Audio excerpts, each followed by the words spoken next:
T20 ವಿಶ್ವಕಪ್ mega ಫೈನಲ್ಗೆ count down. ಗುಜರಾತ್ನ ನರೇಂದ್ರ ಮೋದಿ ಸ್ಟೇಡಿಯಂನಲ್ಲಿ ಇವತ್ತು ಬಿಗ್ ಫೈಟ್. ಟೀಂ ಇಂಡಿಯಾಗೆ ಬಲಿಷ್ಠ ನ್ಯೂಜಿಲೆಂಡ್ ಪಡೆ ಸವಾಲ್.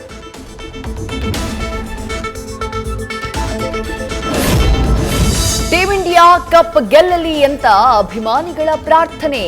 ಗೆದ್ದು ಬಾ ಭಾರತ ಅಂತ ದೇಶಾದ್ಯಂತ ಹಾರೈಕೆ. ಹಲವೆಡೆ ದೇವಸ್ಥಾನಗಳಲ್ಲೂ ಪೂಜೆ.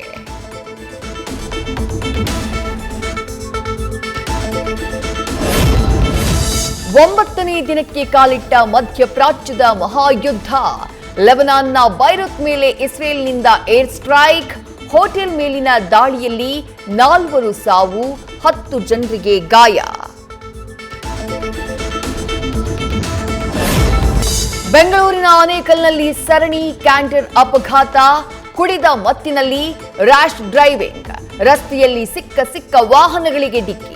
ವಾಹನ ಅಡ್ಡಗಟ್ಟಿ ಚಾಲಕನಿಗೆ ಹಿಗ್ಗಾಮುಗ್ಗ ಥಳಿಸಿದ ಸ್ಥಳೀಯರು. ನ್ಯೂಸ್ ಫಸ್ಟ್ ನಿರ್ಭೀತಿಯಿಂದ ನಿಮ್ಮ ಪರವಾಗಿ.